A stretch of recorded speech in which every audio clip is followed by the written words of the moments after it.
Hey, people, how's it going with you? Happy Sunday to you. These are my anticipated must-see movies of May of 2016. I saw these recently within the last couple of days, and boy, let me tell you, they hot. They spicy. Did I say spicy? I'm gonna go ahead and say that. Yeah, they're intense. They're spicy, vengeful, exciting, action, boom. Almost having you out of your seats and like, what happened? They don't have you with facial expressions, different reactions. They make you think about a lot of different things, but they're exciting. They're heartfelt. They're beautiful, and they're 4 different ones I'm talking about right now. Let's get into those. All right. The Civil War. Where do I start? Where do I stop? This is a 3-hour movie, but it didn't seem like that. There was so much going on between all these superheroes and what they have to deal with and entails and the pressures of being superheroes and things going right, things going wrong, relationships being tarnished and friendships being broken. Twist, Tony Hart, who killed his father. We do now know that. Did it kill his friendship with Captain America?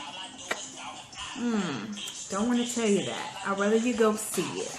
So it's a lot of different things happening. So many beautiful, wonderful characters. I mean, it was a lot of action. Boom. For when I sat down, there was stuff going on. And one part I was a little like, okay, we got a new character. We got a couple of new characters. Tiny guy that can turn into a big guy. He look like an ant. Next thing you know, he's a real live person. Or he can become a gigantic person. It was just really had some epic things going on. Caught my attention, kept my attention. I was definitely at full face value watching this movie. Action, adventure, thrills. I mean, it's kind of like going to Magic Mountain. You know what I mean? On that new ride, you don't know what to anticipate. So it was a great movie. Very great movie.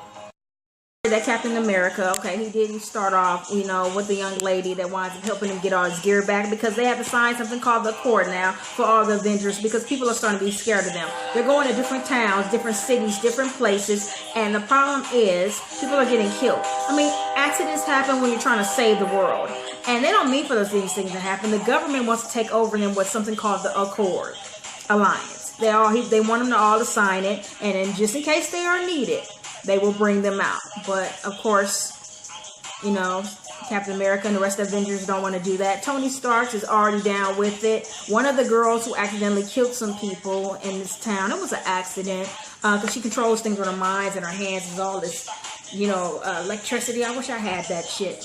Anyways, they kind of lock her up. Not even lock her up. Keep her somewhere safe so she can't do anything to anybody. It was unintentional. So things start transpiring and spiraling. And Captain America's friend, they had kept him in a dungeon. They created this soldier, about 5 or 6 of them, and they put things in their system to where he has a half metal arm. And if you say certain words to him, 5 or 10 words to him, he'd be like, I comply. What is my mission? You know what I mean? That'll get him from being who he was to this other person.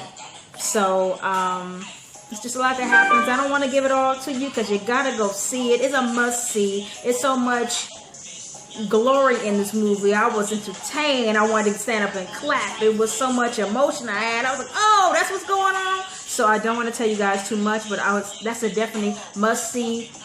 3 hours. Okay. It's 3 hours. So just thought I would let you know that. Plus, on top of that, I saw Keanu.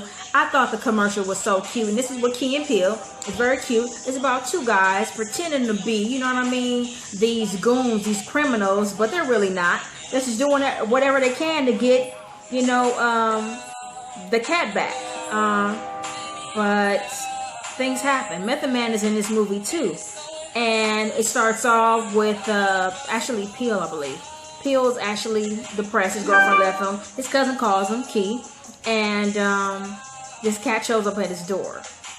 But we don't, but what you don't know, what I didn't say is the cat is coming from some other place where it's all these drug dealers or whatever. The drug dealer or whatever has been killed. His whole spot has been blown up. They in there, hey, getting that goon on, basically wrapping up the drugs. So the cat got out of the situation. Next thing you know, he's at his door. So he's actually bringing Peel back to life because he feel like he has something to live for.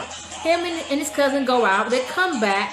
His cat is gone. Come to find out, his drug dealer lived next door.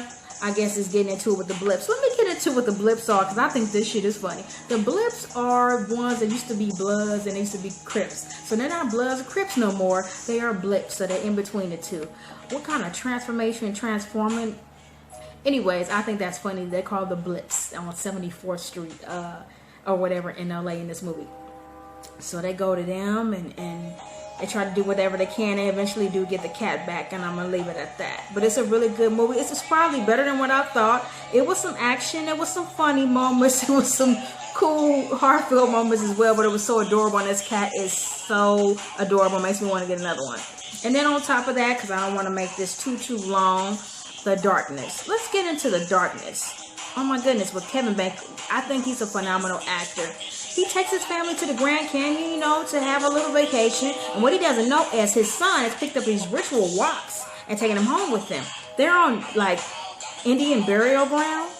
And it's known within that town that these evil spirits killed the Indians there that did not comply with the regular rituals, okay? So if you move these rocks, you are commanding them to come out of whatever rocks or spirit land that they've been living within that space. So now they're seeing coyotes, they're seeing snakes, these demons or whatever come in all forms. This little boy, they're taking care of his mind. Anyone is more sensitive, he's autistic, so he has a sensitivity to them, so they can see him better. The rest of the family can't. So he's putting stuff on fire. It's the blackness on the wall in the room. It's just doing too much.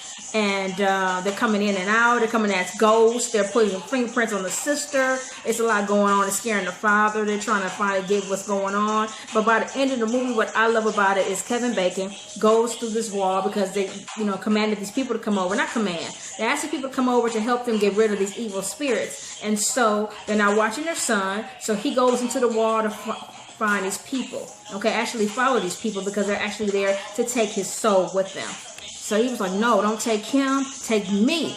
So that his son turns around and says, Dad, I'm not afraid. He puts those rocks back where they belong, and these people disappear. Love that. Command, you do your thing. Make sure that you get your son or whatever. You do whatever else to keep your son alive, and you die for him. I love that. So it was a lot of action. Seemed like it was shorter than what I thought, but I really, really did enjoy it. After the coyote and the snake, well, first of all, with the snake, I would have been gone. I would have been out. Y'all can pay the mortgage. I would have been out. Okay? But also I saw the Jungle Book. Oh my God. Being terrorized by this cat. It's a little boy who was raised by wolves. Okay? A panther brought them to him. And it starts off with the father fighting off this tiger, the main tiger that wants the little boy. He's called a man cub in their town. So they call fire, which we know of, they call it red flower. Okay. So the father's trying to fight him off and keep him from the sun, but the tiger doesn't see the sun. So the father actually hits him with the fire. So his tiger's face is messed up, and he kills the son. So the panther finds the boy the next day, takes him to the wolves, and he's being raised up as a wolf because they call him a man cub. And it's such a beautiful story because this whole community of wolves and everybody else have definitely taken him in. He's part of the family. He doesn't know how to be a human, but he has human tricks. He does things to try to make things easier for their life, whether it's putting wood together to get maybe honeydew or something like that off of a top of a mountain or a shelf. He decides to leave the town because the tiger has killed one of the main people in his wolf pack. And he doesn't want anybody to suffer because of him. And he leaves and he meets a bear and he helps this bear. The bear saves his life from this big old snake. She's definitely making him delusional, like, come with me and I'll save you. I know what happened to you. So that's how I know what happened in the story from that point on. But he saved him. He's like, hey, I need to get this honey. I need your help. You owe me. You owe me. So he created these concoctions with woods and branches and ropes and stuff to get to the honey that he needed. At first he got kind of bit, but he figured out some things along with his other new friends, and they became partners and be able to hang out with each other. And he was told by the panther, go to the man town. That's where you can be safe. But he wound up staying with his bear. The panther finds him. And they, you know, he's upset. The man cub is actually upset because they didn't tell him that, you know, the main guy in the wolf pack was dead. He didn't know that.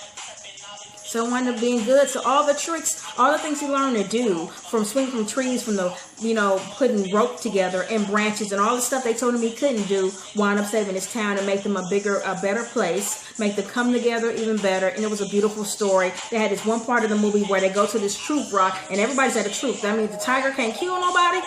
Okay, and none of that. They're at the truth water, truth rock, truth water. So it was really endearing. It captivated my heart. I was sympathetic. It was moving. The only realism character was the boy. Everybody else was more kind of animated. It looked like a bear, but it was more animated. But it was great. And I hate that I waited to see it so long.